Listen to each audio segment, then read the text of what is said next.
നമ്മുടെ ഇൻ്റലിജൻസ് വകുപ്പ് വളരെയധികം ജാഗ്രതയോടുകൂടിയാണ് പ്രവർത്തിക്കുന്നത് എന്നുള്ളതിൻ്റെ മറ്റൊരു ഉദാഹരണം കൂടെ ഇപ്പോൾ പുറത്തു വന്നിരിക്കുകയാണ്.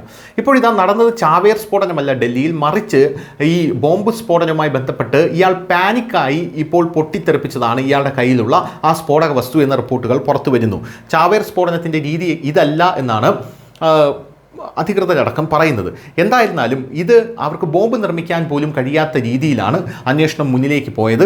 ഇയാളെ പിടിക്കുമെന്നായപ്പോഴാണ് ഇയാൾ സ്വയം പൊട്ടിത്തെറിച്ചത്, അല്ലെങ്കിൽ ഈ ബോംബ് പൊട്ടിത്തെറിപ്പിച്ചത് എന്നാണ് അറിയാൻ സാധിക്കുന്നത്.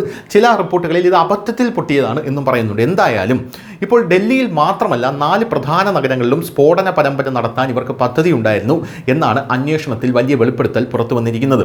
ഡൽഹിയിലെ ചെങ്കോട്ടയ്ക്ക് സമീപമുള്ള കാർ ബോംബ് സ്ഫോടന കേസിൽ അന്വേഷണത്തിൽ പ്രധാന വെളിപ്പെടുത്തലുകൾ തുടർച്ചയായി പുറത്തു വന്നുകൊണ്ടിരിക്കുകയാണ്.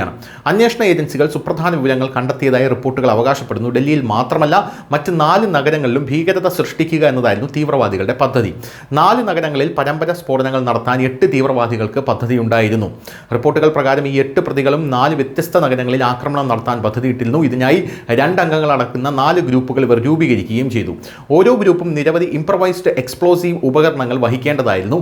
എല്ലാ ടീമിലും 4 നഗരങ്ങളിലും ഒരേ സമയം ബോംബുകൾ പൊട്ടിത്തെറിക്കേണ്ടതായിരുന്നു. സുരക്ഷാ ഏജൻസികൾ ഇപ്പോൾ ഈ സംശയിക്കുന്നവരുടെ പ്രവർത്തനങ്ങളും ശൃംഖലകളെയും കുറിച്ച് അന്വേഷിച്ചു വരികയാണ്. എന്തായാലും നവംബർ 10 ഡൽഹിയിലെ ചെങ്കോട്ടയ്ക്ക് സമീപം നടന്ന കാർ ബോംബ് സ്ഫോടനത്തിൽ ഹുണ്ടായ് i20 കാറിൽ സ്ഫോടക വസ്തുക്കൾ ഉണ്ടായിരുന്നുവെന്നും അത് ഓടിച്ചത് തീവ്രവാദ ഡോക്ടർ ഉമർ നബി എന്ന ഉമർ മുഹമ്മദ് ആണെന്നും പോലീസിനും ഫോറൻസിക് സംഘവും ഇപ്പോൾ സ്ഥിരീകരിച്ചിട്ടുണ്ട്.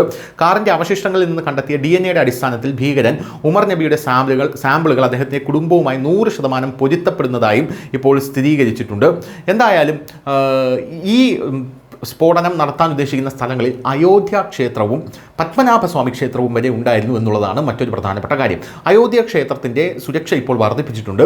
പത്മനാഭസ്വാമി ക്ഷേത്രത്തിൻ്റെ സുരക്ഷ ആൻറ്റി ടെററിസ്റ്റ് സ്ക്വാഡ് ഏറ്റെടുത്തിട്ടുണ്ട് എന്ന റിപ്പോർട്ടുകളും ഇപ്പോൾ പുറത്തു വരുന്നു. എന്തായാലും ഇത് ഇങ്ങനെ തന്നെ തുടരാനുള്ള സാഹചര്യമാണ് നിലവിൽ കാണുന്നത് എന്നാണ് അറിയാൻ സാധിക്കുന്നത്. News desk news India Malayalam.